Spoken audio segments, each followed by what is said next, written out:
Time पर हमने 10.3 का क्वेश्चन नंबर 6 सॉल्व किया था। आज हम क्वेश्चन नंबर 7 सॉल्व कर रहे हैं। क्वेश्चन नंबर 7 में लिखा है Ramu brought 12 kg of wheat for 108 rupees. How much kilogram of wheat could he have brought if he had expend ₹144। तो इसमें बताया है कि रामू जब 12 kg गेहूँ, वीट मतलब गेहूँ ख़रीदता है तो वह 108 रुपीज़ में ख़रीदता है। ठीक है, तो 108 में तो वो 12 kg ख़रीदता है, लेकिन हमें बताना है कि हाउ मच किलोग्राम, कितने किलोग्राम वीट या गेहूँ वो ख़रीदेगा जब उसको कितने रुपए खर्च करता है वो 144। तो 144 रुपये में कितने किलो गेहूँ आएंगे वो हमें निकालना है। तो सॉल्व करते हैं हम इस क्वेश्चन को। तो क्वेश्चन नंबर 7 में हमें जो चीज़ निकालना होती है उसको हम राइट साइड में लिखते हैं। तो हमें निकालना है नंबर ऑफ़ केजी। तो नंबर ऑफ़ केजी को हमने राइट साइड पे लिखा। फर्स्ट स्टेटमेंट, पहले स्टेटमेंट से ही number of kg right side हो जाएगा, और जो चीज़ गिवन है वो लेफ़्ट साइड में आएगा। तो फर्स्ट स्टेटमेंट में रुपीज़ हमें गिवन है, तो रुपीज़ हमने लेफ़्ट साइड में लिखा है। तो 4 rupees 108 number of kg of wheat equal to 12 kg। मतलब स्टेटमेंट इसी तरीके से बनेगा, जो चीज़ गिवन होती है उसको हम लेफ़्ट साइड में लिखते हैं, जो चीज़ निकालना होती है उसको राइट साइड में लिखते हैं, और बीच में स्टेटमेंट आता है कि क्या निकाल रहे हो। ठीक है, तो 4 108 में हम नंबर ऑफ़ केजी कितना गेहूँ खरीदते हैं 12 kg। अब हमें यूनिटरी लॉ के अकॉर्डिंग हम पहले भी सवाल कर चुके हैं, ज़्यादा से जब एक निकालते हैं तो वो डिवाइड में जाता है। तो ये नंबर जो है 108 में से हमने 1 रुपये के लिए निकाला, प्रोसीजर है वो तो कि 1 की वैल्यू निकालनी पड़ती है। तो 108 से 1 निकाला तो ये 108 है ना, लेफ़्ट से कहाँ जाएगा, राइट में। लेकिन ज़्यादा से एक निकालते हैं तो ये वाला डिवाइड में जाता है। तो 12/108 पूरा स्टेटमेंट सेम रहेगा, नंबर ऑफ़ केजी। उसके बाद 4 रुपीज़ 144, लेकिन हमें कितने रुपए के लिए निकालना है 144। मतलब 1 रुपये से हमने क्या बनाया 144 बनाया। तो जब 1 से ज़्यादा बनाते हैं तो वो नंबर मल्टीप्लाई में जाता है। तो 12/108 मल्टीप्लाई हो जाएगा 144 से। इस तरह के सवाल हम कर ही चुके हैं, आपको पता है ये प्रोसीजर।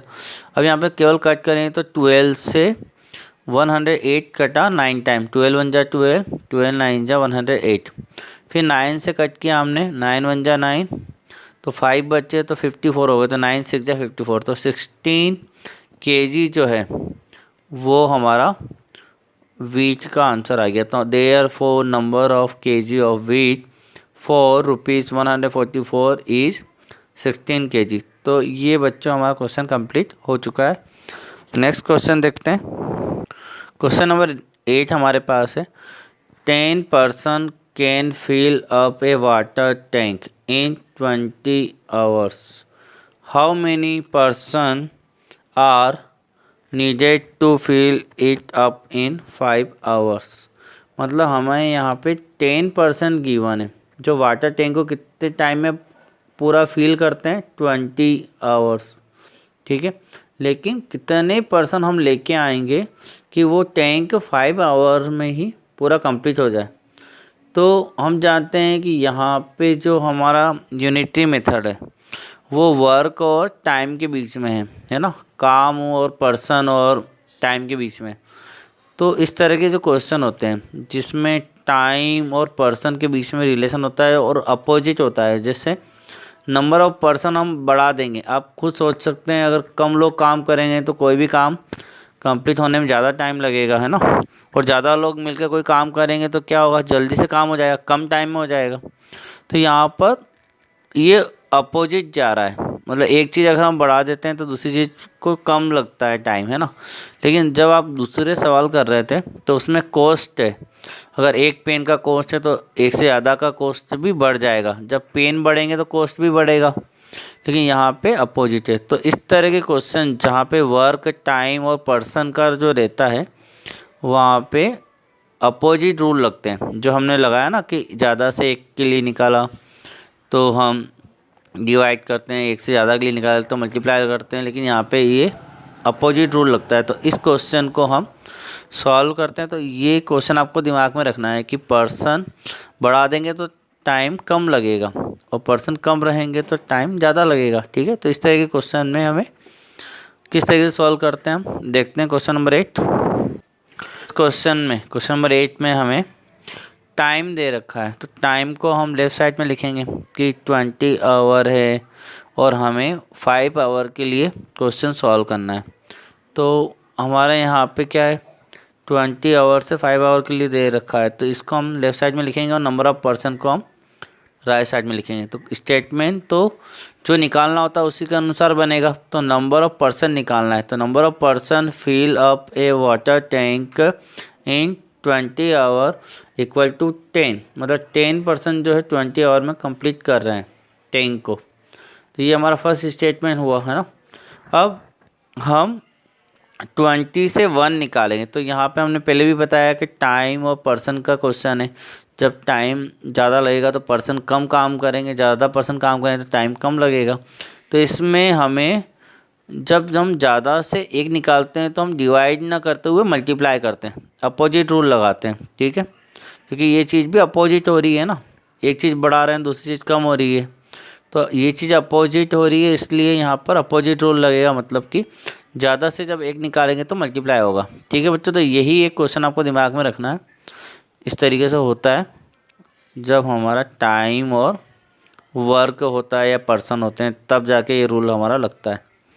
अब 1 आवर के लिए निकाला तो नंबर ऑफ़ पर्सन कितने काम करेंगे, तो 10 इंटू 20 मतलब 200 पर्सन अगर काम करेंगे, 200 लोग काम करेंगे तो 1 आवर में ही पूरा टैंक फिल हो जाएगा।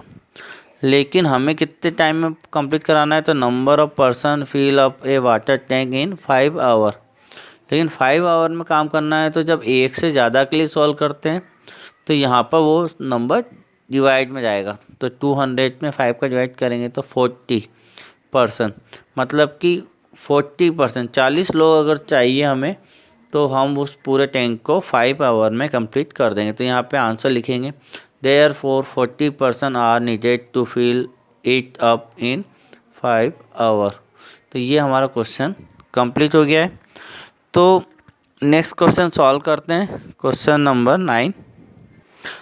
9 हमारे पास है, Rakesh brought 10 pens for ₹55 and Raju brought 2 pens for ₹13। Who has paid more. तो यहाँ पे राकेश ने क्या किया, 10 पेन खरीदे हैं 55 में, राजू ने 2 पेन खरीदे हैं 13 में। लेकिन किसने ज़्यादा पैसे दिए हैं, पेड मोर, किसने ज़्यादा महंगे खरीदे हैं वो हमें बताना है। तो यहाँ पे नंबर ऑफ़ पेन जो है वो अलग अलग है। इसने 10 पेन खरीदे हैं राकेश ने, इसने 2 पेन खरीदे। तो अगर हम दोनों का 1 पेन का कॉस्ट निकाल लें तो हमें पता चल जाएगा कौन महंगे खरीद के लाया है, कौन सस्ते खरीद के लाया है। तो सॉल्व करते हैं हम इस क्वेश्चन को। अब यहाँ पर हमें नाम दिए हुए हैं तो हम दोनों के लिए अलग अलग सॉल्व करेंगे। तो फॉर नंबर 1 फॉर राकेश के लिए सॉल्व कर रहे हैं। तो द कॉस्ट ऑफ 10 पेन्स, हमें एक एक पेन की कॉस्ट निकालनी है। तो सबसे पहले द कॉस्ट ऑफ 10 पेन दे रखा है ₹55। तो हम द कॉस्ट ऑफ 1 पेन निकालेंगे। तो ज़्यादा से एक निकालेंगे। तो बच्चों अगर हम ज़्यादा पेन लाएंगे तो ज़्यादा रुपए में आएगी, एक पेन लाएंगे तो कम रुपए में आएगी। तो यहाँ पे एक चीज़ कम होती है तो रुपए भी कम हो जाते हैं, है ना। और पेन की संख्या बढ़ा देते हैं तो रुपए भी बढ़ जाते हैं। तो यहाँ पे वही रूल लगेगा जो हम रेगुलर लगाते हैं, ज़्यादा से एक जब निकालते हैं तो डिवाइड में जाएगा। ठीक है, तो ये 10 जो है लेफ़्ट से राइट में डिवाइड में आएंगे, क्योंकि हम 10 से 1 निकाल रहे हैं। ये हमारे जो रेगुलर रूल है उसी का अकॉर्डिंग लगेगा। तो 55 में 10 का डिवाइड किया, तो कैसे करेंगे हम, डायरेक्ट भी आप कर सकते हो और अपने अनुसार आप डिवाइड करके। अब डायरेक्ट में कैसे करेंगे, जैसे नीचे 1 है तो ऊपर का आंसर आता है 55, तो 55 लिखा। अब यहाँ पर एक 0 है तो 55 अगर आप इस 0 को हटा दें तो क्या लिखेंगे हम, 55 है ना।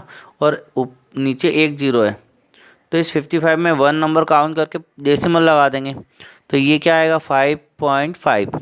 लेकिन बच्चों हम जानते हैं रुपए पैसे में क्या होता है, डेसिमल के बाद 2 नंबर आते हैं, इसलिए हमने क्या किया लास्ट में 0 लगा दी है। ठीक है, तो इसलिए ये 0 आ गई। तो आप कहोगे सर यहाँ पर एक ही 0 है और आप 2 नंबर काउंट करने के बाद डेसिमल लगा रहे हो, लेकिन ओरिजिनल में अगर हम 55 में 10 का डिवाइड करेंगे तो हमारा क्या आएगा 5.5। ठीक है, लेकिन रुपए पैसे में पॉइंट के बाद 2 नंबर आनी चाहिए, इसलिए हमने 0 लगा दी। तो ये हमारा बना ₹5.50। ओके, अब राजू के लिए सॉल्व करेंगे। तो राजू जो है कितनी पेन खरीद के लाया, तो the cost of 2 pens equal to 13 rupees. 13 रुपये की वो 2 पेन खरीदा है, तो 1 पेन कितने में खरीदा, तो ज़्यादा से 1 निकालते हैं तो वो नंबर कहाँ जाता है, डिवाइड में। तो 13/2 मतलब 13 में 2 का डिवाइड किया तो क्या आएगा 6.5। और 6.5 के बाद फिर वही वाली बात आ गई है कि यहाँ पे रुपए का सवाल है, तो पॉइंट के बाद 2 नंबर आनी चाहिए, तो हम 0 लगा देंगे, तो 6.50 हो गई। इसके बाद अगर हम कंपेयर करें तो एक पेन जो राकेश खरीदता है वो 5.50 में और राजू खरीदता है 6.50, मतलब वो 1 रुपये ज़्यादा देता है। कौन, राजू। तो कौन ज़्यादा पैसे दे रहा है, राजू। तो हम आंसर लिखेंगे देयरफॉर राजू हैज़ पेड मोर, राजू ने ज़्यादा पैसे दिए। ठीक है, तो ये हमारा क्वेश्चन कंप्लीट हुआ। लास्ट क्वेश्चन करते हैं हम इस एक्सरसाइज का, क्वेश्चन नंबर 10।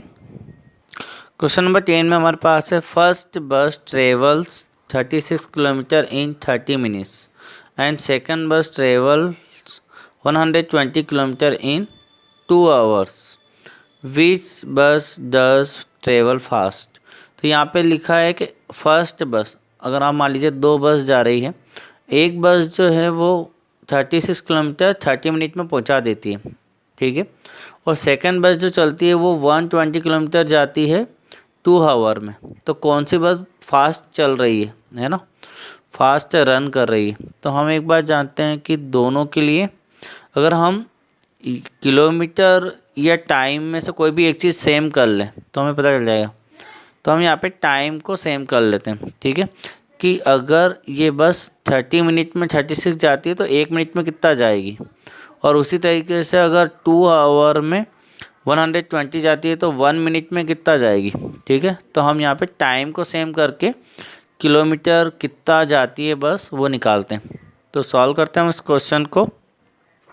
तो यहाँ पर हमें जो डिस्टेंस कवर्ड हो रही है बाय फर्स्ट बस इन 30 मिनट, तो हमने क्या किया, टाइम को इक्वल किया है। तो डिस्टेंस कवर बाय फर्स्ट बस इन 30 मिनट इक्वल टू कितना है 36। फर्स्ट बस कितने किलोमीटर जाती है 36, कितने मिनट में 30 मिनट में। तो डिस्टेंस कवर्ड बाय फर्स्ट बस इन 1 मिनट, तो 1 मिनट में कितना जाएगी। तो जब ज़्यादा से हम एक निकालेंगे, देखो बस कम टाइम में कम दूर जाएगी, ज़्यादा टाइम में ज़्यादा दूर जाएगी, ये तो आप जानते ही। तो ज़्यादा से जब हम एक निकालेंगे तो डिवाइड होगा। ठीक है, तो 36 में 30 का डिवाइड होगा। तो हमारा डेसिमल में जो आंसर आया वो 1.2 किलोमीटर। ठीक है, तो 1.2 किलोमीटर हमारा आंसर आया है। अब फर्स्ट बस का आंसर हम निकाल चुके हैं कि 1 मिनट में कितना जाती है वो 1.2 किलोमीटर। अब हम सेकंड बस के लिए निकाल रहे हैं। तो डिस्टेंस कवर्ड बाय सेकंड बस इन 2 आवर। अब एक बात आप लोग जानते हो कि 1 आवर में 60 मिनट होते हैं, तो 2 आवर में कितने होते हैं 60 + 60 120। तो 2 आवर में 120 मिनट होते हैं, तो हमने इसको ऐसा लिखा 2 आवर और ब्रैकेट में लिखा 120 मिनट, और इक्वल टू कितने किलोमीटर जाती है वो 120 किलोमीटर। अब डिस्टेंस कवर्ड बाय सेकंड बस इन 1 मिनट, तो 120 मिनट से हम 1 मिनट निकाल रहे हैं, तो ज़्यादा मिनट से हम 1 निकाल रहे हैं। तो ज़्यादा से 1 निकालते हैं तो क्या होता है, वो नंबर कहाँ जाता है डिवाइड में। तो 120/120, तो 120 से 120 कैंसिल होगा तो 1 किलोमीटर, मतलब सेकंड बस 1 मिनट में 1 किलोमीटर जाती है, लेकिन फर्स्ट बस 1 मिनट में 1.2 जाती है। तो फास्ट कौन चल रहा है, 1 मिनट में जो ज़्यादा दूर जा रहा है वो चल रहा है ना, तो फर्स्ट बस जो है वो ज़्यादा फास्ट है। तो हम आंसर लिखेंगे हमारा देयरफॉर फर्स्ट बस डज ट्रेवल फास्ट, मतलब कि फर्स्ट बस जो है वो फास्ट जा रही है। तो बच्चों ये आज आपका चैप्टर भी कंप्लीट हुआ, एक्सरसाइज भी कंप्लीट हो गई। नेक्स्ट वीडियो में हम नया चैप्टर लेके आएंगे आप लोगों के लिए। तो थैंक यू वेरी मच।